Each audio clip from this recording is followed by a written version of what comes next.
In today's video, I'm going to show you how I reprofile and sharpen my axes.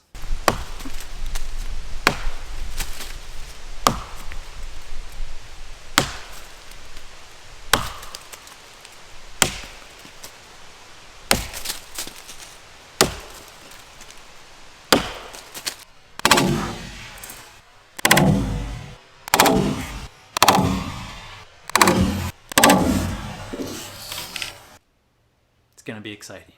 So the first thing I'm going to do with any new axe that I come across is to thin out the geometry. Almost every axe that I've ever come across has been too thick behind the edge for any serious cutting, at least in the hardwoods that we have where I live. For an axe to cut, it needs to be thin. For an axe to cut fast, it needs to be thin. You want your axe to penetrate as far as possible into the wood with every hit. Obviously, a thick axe does not penetrate. Some people believe the axe needs some thickness behind the edge in order to chunk out pieces of wood. This isn't necessarily true. The ability to chunk out pieces has more to do with the cutting technique than the axe profile. This is something better left for another video if there's any interest. An axe needs to be thin enough to have good penetration into the wood, but not so thin that it becomes weak and unable to cope with the high forces involved. So how thin do you go? Well, unfortunately, I can't really tell you. This is something you might just have to experiment with. The type of wood you cut and the type of axe head also plays a role. Again, almost every axe that I've ever come across needs to be reprofiled to thinner geometry for any type of serious cutting performance. So here's what I do to thin mine.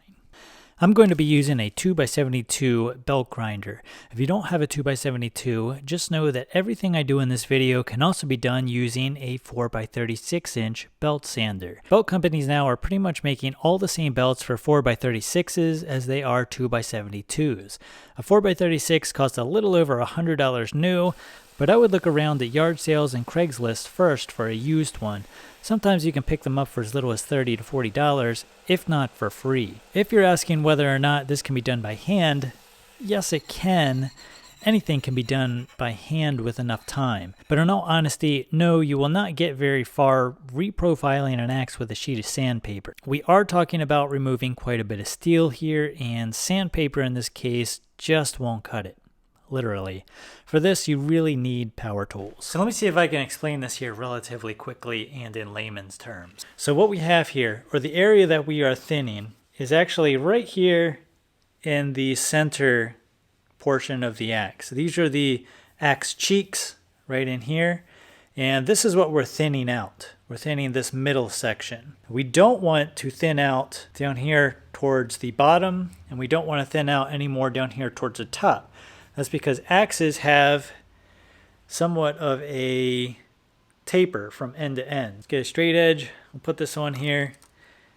And if my camera will focus, you can see how we have the middle of the axe is thicker than the two ends. Now what that means is the top here, top of the axe, the bottom of the axe here at the bottom corner is already very thin.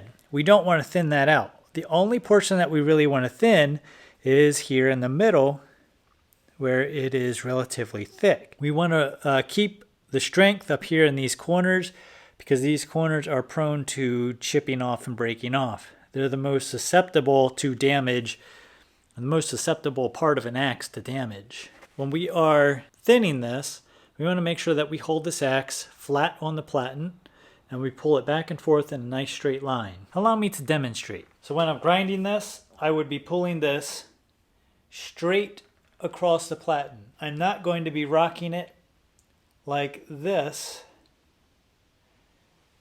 Pull straight across. Grinding straight across. Now if you do this correctly, you will end up with this sort of half moon shaped grind line here. And that's how you can sort of tell whether or not you've done it correctly. Sort of. This is axe grinding. This is not sending a rocket ship to Mars.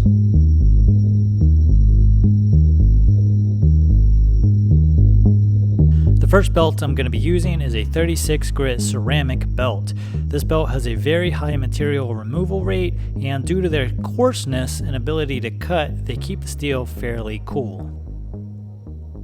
Keeping the axe as straight as possible on a flat platen, I'll go ahead and start removing material with a 36 grit belt. I want to do all my material removal with this belt. The remaining belts for scratch pattern refinement only. Again, it's very difficult to tell you how thin to go here. It's one of those things that sort of make axes fun to play around with, discovering just how thin you can go.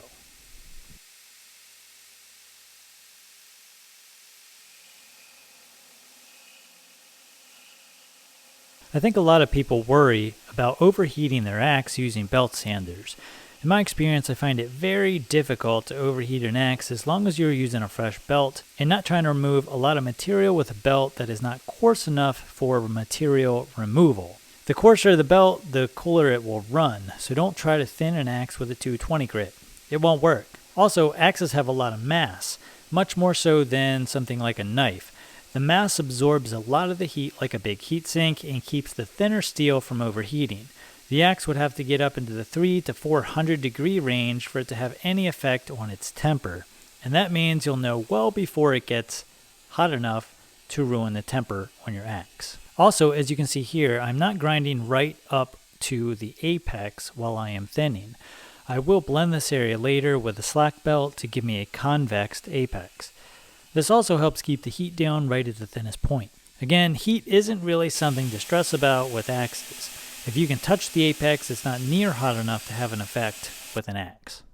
Once I have the thinning / reprofiling done, I remove the platen and switch over to a slack belt.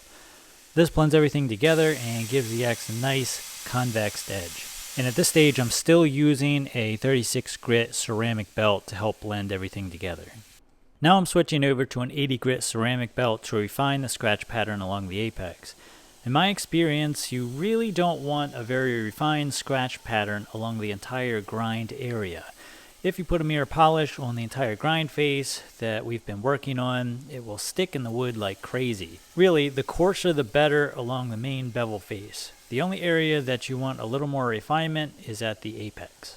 Also, I'm not removing hardly any material at this point. I'm only refining the scratch pattern. So now I'm switching over to an A100 Trizect belt. I really like these belts for scratch pattern refinement along the apex in both axes and knives, and they run very cool in my opinion due to the waffle-like abrasive structure. I do not believe anyone makes these type of belts for 4x36, so in absence of these belts for a 4x36, I would use some sort of Scotch-Brite / surface conditioning belt for a 4x36. They also work very well for this application, and they come in several different grits. And lastly, I'm switching over to an X5 Norax belt. This is the last belt, and it leaves a really nice finish along the apex. And you can probably see on these last stages, I'm twisting the axe at this point to follow the curvature of the apex.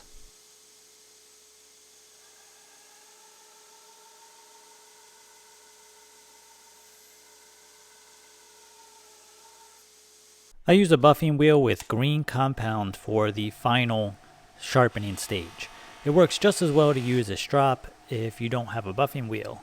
And at this point, we are extremely sharp. This is where you want to make sure you do not drop this on your foot, because that would be bad.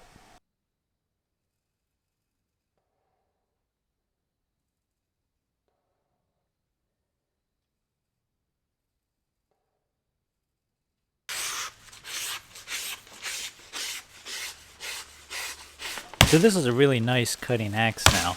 Keep in mind, this is oak, and oak is a very hard wood. I'd love to see what this does in softer wood like pine, spruce, or Douglas fir, but we just don't have those kinds of wood here. It just cuts so nicely now. Now you may be asking, now that you thinned it out, it probably splits like crap, doesn't it?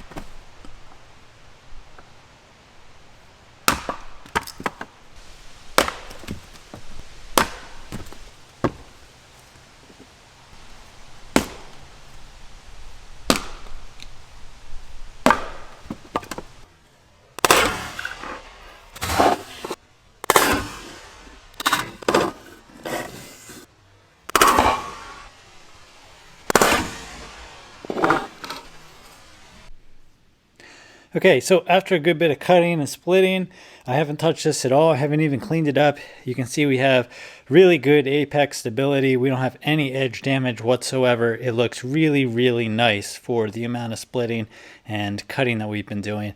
We've gone through some really hard knots, some pretty dirty wood, and this is looking about as good as it can possibly look. You can absolutely transform a poor cutting axe into an absolute laser beam by reprofiling to thinner geometry. Apex sharpness does matter for axes, but not near as much as thickness behind the edge. So this is just the way that I have found that works best for me. There's certainly other ways to achieve the same end goal. So thanks for watching, and we'll see you in the next video. If you're not subscribed, please hit the subscribe button, and don't forget to like the video. See you next time.